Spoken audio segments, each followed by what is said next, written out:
100%గా నీ హామీలను నెరవేర్చేటటువంటి దాఖలాలు ఎక్కడ కనబడటం లేదే. నేను నువ్వేదో చెప్తావంటే ఏదేదేదో చెప్పుకొచ్చాడండి. ఆయనకి ఉపసం ఉందంట, ఆయన ఆరోగ్యం జరగొట్టుకున్నాడంట రాజకీయాల్లోకి వచ్చి ఏం ఆరోగ్యం జరగొట్టుకున్నాడు నాకు అర్థం కాదా. ఎట్లా జరుగుకుంటే రాజకీయాలు ఆయన బ్రహ్మాండంగా ఉంటే ఆయన రాజకీయ పార్టీని మెయింటైన్ చేశారు. ఒక సినిమా సమాజంలో ఉన్నాడు, ఒక మంచి సమాజంలో బ్రతుకుతున్నాడు, ధనం కూడా విపరీతంగా ఉన్నది. ఆయనకి ఆరోగ్యం జరగొట్టుకున్నాడ నాకు అర్థం కదా. అంటే తుపాకీ పట్టుకుని ఏమైనా అడవికి వెళ్ళాడా, ఏమైనా పోరాటాలు చేశాడా? నేను ఆరోగ్యం జరగొట్టుకున్నాను, రాజకీయాల వల్ల ఈ 11 సంవత్సరాల పాటు రాజకీయాలు లాగటం అంటే సామాన్యమైందా, ఎంత కష్టమైంది అని ఆయనే చెప్పుకునేటటువంటి పరిస్థితి వాళ్ళ కనిపిస్తా ఉంది. అంతేకాదు నాకు చాలా విచిత్రం వేసింది ఏంటంటే, ఎవరు హిందీ పత్రిక ఇంగ్లీష్ పత్రిక ఈయన గురించి రాశారంట మ్యాగజైన్ లో. లెఫ్ట్ ప్రారంభమయ్యాడు, రైట్కి వెళ్ళాడు, మళ్ళీ సెంటర్కి వచ్చాడు. ఏంది ఇదేమిటి అంటే అక్కడే తిరుగుతున్నాడు. నన్నంతా పిఠాపురంలో సభ పెట్టి దగ్గరే తిరుగుతా ఉన్నాడు. నన్ను ఇట్లా అన్నారు, నేను అసలు లెఫ్ట్ నుంచి రైట్కి ఎందుకు వచ్చాను, రైట్ నుంచి సెంటర్కి ఎందుకు వచ్చాను, చెగువీరా అని ఫోటోలు వేసుకున్నమాట నిజమేను. చెగువీరా డాక్టర్ కాబట్టి సమాజానికి సేవ చేస్తున్నాడు కాబట్టి ఆయన పంపేసుకున్నాడు, కానీ ఆయన సిద్ధాంతాలకు నాకు పనేంటి అంటున్నాడు. ఇది కాదు, ఇంకో గొప్ప విషయం చెబుతాను మీకు. వాళ్ళ ఇంట్లో రామనామ స్మరణ వినపడుతుందంట ఎప్పుడు కూడా. అంతకుముందేమన్నాడు గుర్తుందా మీకు? ఆయన మర్చిపోతాడు, అది వేరే అంశం. మా నాన్నగారు హేతువాది, దీపారాధనలో సీరియట్ అంటుకున్నాడు అన్నాడు. నేనేమి పాపం వారిని వాళ్ళ నాన్నగారిని కించపరచాలని కాదు సుమా, ఎందుకంటే ఆ నాన్నగారు చాలా గొప్పవాడు. ముగ్గురు బ్రహ్మాండమైనటువంటి పేరు ప్రఖ్యాతులు సంపాదించుకున్నటువంటి కొడుకుల్ని కన్నటువంటి వ్యక్తి. కానీ దేనికో దానికి సెటిల్ అవ్వను స్వామి. మీ నాన్నగారు కేతువాదా లేక రామనామస్మరణ చేసే వ్యక్తి ఏదో సెటిల్ అవ్వకోకుండా ఆయన్ని కించపరిచేటటువంటి కార్యక్రమాలు ఎందుకు చేస్తున్నారు నాకు అర్థం కావడంలా. అక్కడక్కడే తిరిగేటటువంటి కార్యక్రమం చేస్తున్నారు. ఏమిటో ఇది చాలా దురదృష్టకరమైనటువంటి అంశం. చాలా మంది అనుకున్నారు ఉప ముఖ్యమంత్రి గారు కదా, ముఖ్యమంత్రి గారి తర్వాత ముఖ్యమంత్రి అందరు వాడు కష్టపడి సాధించుకున్నాడు, 21 సీట్లు గెలిపించుకున్నాడు. తన పార్టీ వాళ్ళు కాకపోయినా ఆ పార్టీ వాడిని పట్టుకుని ఉప ముఖ్యమంత్రిగా ఉండి మరి ఇచ్చిన హామీల పట్ల నీ జయకేతంలో ఏమైనా మాట్లాడేవా? ఇదిగో మేము సూపర్ 6 ఇచ్చాం, ఇవన్నీ కూడా అమలు చేయబోతున్నాం. మేము ఇంతకు ముందు అనేకమైన హామీలు ఇచ్చాం, ఫలానా హామీని నెరవేర్చబోతున్నాం. మళ్ళా రాబోయే కాలంలో వైఎస్ఆర్ కాంగ్రెస్ పార్టీని ఎదుర్కొనే ధీటైన పార్టీగా మేము తయారవుతాం, జనసేనను పెంచుతాం. అదేం లేదు. జనసేనను పెంచుతామంటే పవన్ కళ్యాణ్ మన చంద్రబాబు నాయుడు గారు ట్యాప్ కట్టేస్తాడు.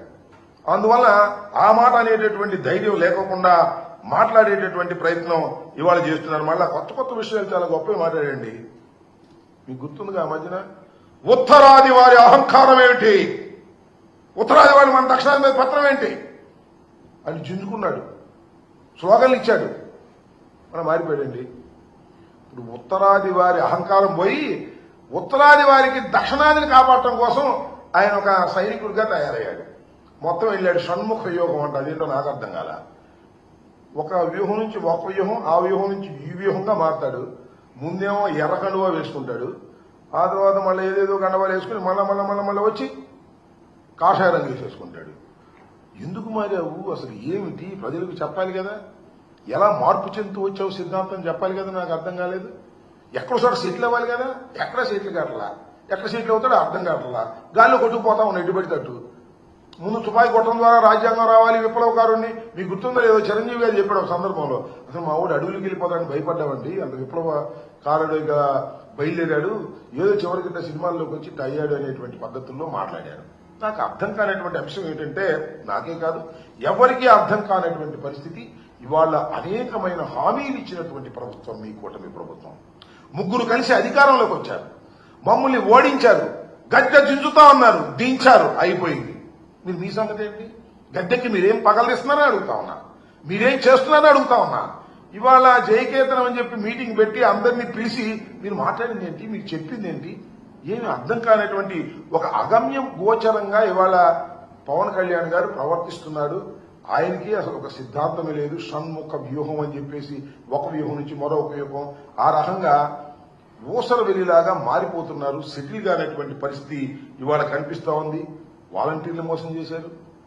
కళాశాలల్లో పేదవారికి, వైద్య కళాశాలలో పేదవారికి మేము సీట్లు ఇచ్చే కార్యక్రమం చేస్తుంటే అమ్ముకుంటున్నామని చెప్పారు. ఇవాళ మొత్తం ప్రైవేట్ కళాశాలలు మొత్తాన్ని తీసుకువెళ్లి ప్రైవేట్ రంగానికి, గవర్నమెంట్ కళాశాలన్నింటినీ ప్రైవేట్ రంగానికి ఇచ్చేటటువంటి ఒక దౌర్భాగ్యమైన స్థితికి ఇవాళ మీరు తీసుకొచ్చేటటువంటి పరిస్థితి ఇవాళ తీసుకొచ్చారు.